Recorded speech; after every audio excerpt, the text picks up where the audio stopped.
స్వాతంత్ర్య దినోత్సవం సందర్భంగా ప్రధాని నరేంద్ర మోదీ ఢిల్లీ ఎర్రకోటపై జాతీయ జెండాని ఆవిష్కరించారు. ఎర్రకోటపై ప్రధాని 11వ సారి వరుసగా జాతీయ జెండాని ఎగరేసి జాతినుద్దేశించి ప్రసంగించారు. జెండా ఆవిష్కరణకు ముందు ప్రధాని మోదీ రాజ్ఘాట్ను సందర్శించి మహాత్మాగాంధీ సమాధి దగ్గర పుష్పగుచ్చాన్ని పెట్టి ఘనంగా నివాళులర్పించారు. దేశానికి ఆయన చేసిన సేవల్ని స్మరించుకున్నారు. 40 కోట్ల మంది భారతీయుల పోరాటంతోనే దేశానికి స్వాతంత్ర్యం వచ్చిందన్నారు ప్రధాని మోదీ. వారు చేసిన పోరాటాల ద్వారా ఇవాళ 140 కోట్ల మంది భారతీయులు స్వేచ్ఛా ఫలాల్ని ఆస్వాదిస్తున్నట్లు చెప్పారు. వికసిత్ భారత్ 2047 లక్ష్యంగా ప్రభుత్వం పనిచేస్తోందన్నారు. ఎన్ని సవాళ్లు ఎదురైనా ప్రజా సంక్షేమం కోసం అలుపెరిగిన కృషి చేస్తామన్నారు మోదీ. తెలంగాణ సీఎం రేవంత్ రెడ్డి తొలిసారి గోల్కొండలో జాతీయ జెండాని ఆవిష్కరించారు. అంతకుముందు పరేడ్ గ్రౌండ్స్ లో సైనికుల స్తూపం దగ్గర నివాళులర్పించారు. అమరుల త్యాగ ఫలితం సిద్ధించిన స్వేచ్ఛా ఫలాల్ని అన్ని వర్గాలకు అందించడమే ప్రభుత్వ లక్ష్యమన్నారు. పంచవర్ష ప్రణాళికలతో నెహ్రూ దేశాన్ని అభివృద్ధి పదంలో నడిపించారన్నారు. తల్లిదండ్రులు కావడం ఇంకా కలగానే ఉందా? అపోలో ఫర్టిలిటీతో మీ కలను నిజం చేసుకోండి. ఉచిత సంప్రదింపుల కోసం కాల్ చేయండి 9953420368. రాజీవ్ ఇందిరా స్ఫూర్తిగా తెలంగాణను అన్ని రంగాల్లో అభివృద్ధి చేస్తామన్నారు సీఎం. ఏపీలో ఇండిపెండెన్స్ డే వేడుకలు వైభవంగా నిర్వహించారు. విజయవాడ ఇందిరాగాంధీ మున్సిపల్ స్టేడియంలో పోలీసుల గౌరవ వందనం స్వీకరించి జాతీయ జెండాను ఆవిష్కరించారు. అనంతరం రాష్ట్ర ప్రజలను ఉద్దేశించి ప్రసంగించారు. ఏపీని అన్ని విధాలా అభివృద్ధి చేసేందుకు ప్రభుత్వం కంకణం కట్టుకుందన్నారు సీఎం చంద్రబాబు. అక్రమార్కుల్ని కఠినంగా శిక్షించి అభివృద్ధి ఫలాల్ని అందరికీ పంచుతామన్నారు. AP deputy CM Pawan Kalyan కాకినాడలో జరిగిన స్వాతంత్ర్య వేడుకలకు హాజరయ్యారు. పరేడ్ గ్రౌండ్స్ లో పోలీసుల గౌరవ వందనం స్వీకరించి అధికారులతో కలిసి జాతీయ జెండాని ఆవిష్కరించారు. ప్రపంచంలోనే భారత్ ను అగ్రస్థానంలో నిలిపేందుకు కృషి చేసిన జాతీయ నేతల సేవల్ని కొనియాడారు. స్వాతంత్ర్య పోరాటంలో కాకినాడకు చెందిన సమరయోధుల త్యాగాల్ని స్మరించుకున్నారు. తెలంగాణ శాసనమండలిలో ఇండిపెండెన్స్ డే వేడుకలు ఘనంగా నిర్వహించారు. మండలి చైర్మన్ గుత్తా సుఖేందర్ రెడ్డి పోలీసుల గౌరవ వందనం స్వీకరించి జాతీయ జెండాని ఆవిష్కరించారు.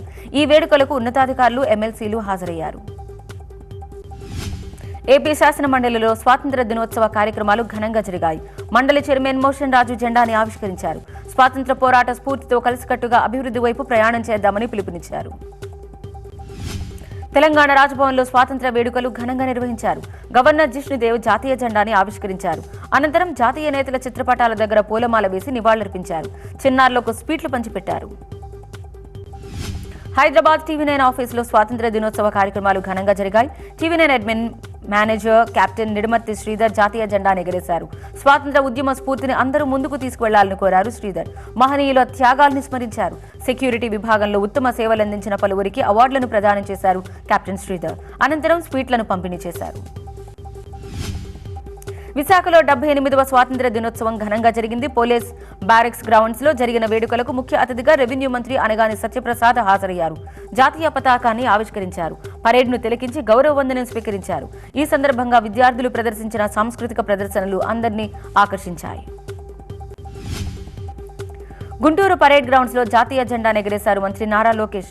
స్వాతంత్ర ఉద్యమ పోరాటంలో తెలుగు నేల ప్రత్యేకించి గుంటూరు జిల్లా కీలక పాత్ర పోషించిందన్నారు. పెదనందిపాడు సహాయ నిరాకరణ ఉద్యమం, సైమన్ కమిషన్ వ్యతిరేక పోరాటంలో జిల్లాది ముఖ్య భూమిక అన్నారు. సీఎం చంద్రబాబు ఇచ్చిన హామీలకు ఎలాంటి నిబంధనలు, కోతలు ఉండవన్నారు Nara Lokesh. Ongole police parade grounds లో జరిగిన వేడుకల్లో అటవీ శాఖ ఏర్పాటు చేసిన పాముల ప్రదర్శన ప్రజాప్రతినిధులు ఆహుతులను విశేషంగా ఆకట్టుకుంది. తొలుత జాతీయ జెండాను ఆవిష్కరించిన మంత్రి బాల వీరాంజనేయ స్వామి అనంతరం పోలీసుల గౌరవ వందనాన్ని స్వీకరించారు. అటవీ శాఖ ఏర్పాటు చేసిన ప్రదర్శనను ఎంపీ మాగుంట శ్రీనివాసులరెడ్డి, ఎమ్మెల్యే దామచర్ల జనార్దనులతో కలిసి తిలకించారు. స్వాతంత్ర సమరయోధుల పోరాటంలో ఏలూరు జిల్లా వాసుల త్యాగాలకు అపూర్వమైన స్థానం ఉందన్నారు మంత్రి పార్థసారథి. ప్రజలిచ్చిన విజయాన్ని బాధ్యతగా భావించి వారి సంక్షేమే లక్ష్యంగా పనిచేస్తామన్నారు. ప్రజల పాలిటి శాపంగా పరిగణించిన ల్యాండ్ టైటిలింగ్ యాక్ట్ రద్దు చేసి ప్రజల ఆస్తులకు రక్షణ కల్పించామన్నారు పార్థసారథి. అల్లూరి జిల్లా హెడ్ క్వార్టర్ పాడేరులో స్వాతంత్ర దినోత్సవం ఘనంగా నిర్వహించారు. కలెక్టర్ దినేష్ కుమార్ జాతీయ జెండాని ఆవిష్కరించారు. ఈ సందర్భంగా పోలీస్ జాగిలాల ప్రదర్శన ప్రత్యేక ఆకర్షణగా నిలిచింది. గ్రే హౌండ్స్ పోలీసులు కళ్లకు గంతలు కట్టుకుని చేసిన ఆయుధాల ప్రదర్శన అబ్బురపరిచింది. అన్నా క్యాంటీన్లను పునః ప్రారంభించారు సీఎం చంద్రబాబు. గుడివాడలో లాంఛనంగా ప్రారంభించి సతీ సమేతంగా అక్కడే భోజనం చేశారు. రోజు 1,05,00,000 మంది పేదలకు ఆహారం సరఫరా చేయనుంది ప్రభుత్వం. ఒక్కో మనిషికి 3 పూటలకు కలిపి 90 రూపాయల ఖర్చు అవుతుండగా 15 రూపాయలు మాత్రమే పేదవారి నుంచి వసూలు చేస్తారు. వంట ఏర్పాట్లు, పంపిణీని నిర్వహిస్తుంది హరే కృష్ణ మూవ్మెంట్ కు చెందిన అక్షయ పాత్ర సంస్థ. రుణమాఫీ జరగని రైతుల కోసం కలెక్టర్ల ఆధ్వర్యంలో ప్రత్యేక కౌంటర్లు ఏర్పాటు చేసి ఫిర్యాదులు స్వీకరిస్తామన్నారు తెలంగాణ సీఎం రేవంత్ రెడ్డి. రుణమాఫీపై ప్రతిపక్షాలు అనవసరపు విమర్శలు చేస్తున్నాయని మండిపడ్డారు. రుణమాఫీ జరగని రైతులు కలెక్టరేట్లో ఫిర్యాదు చేయాలన్నారు. గతంలో ఎన్నడూ లేని విధంగా ఏకకాలంలో రుణమాఫీ చేశామన్నారు సీఎం రేవంత్ రెడ్డి.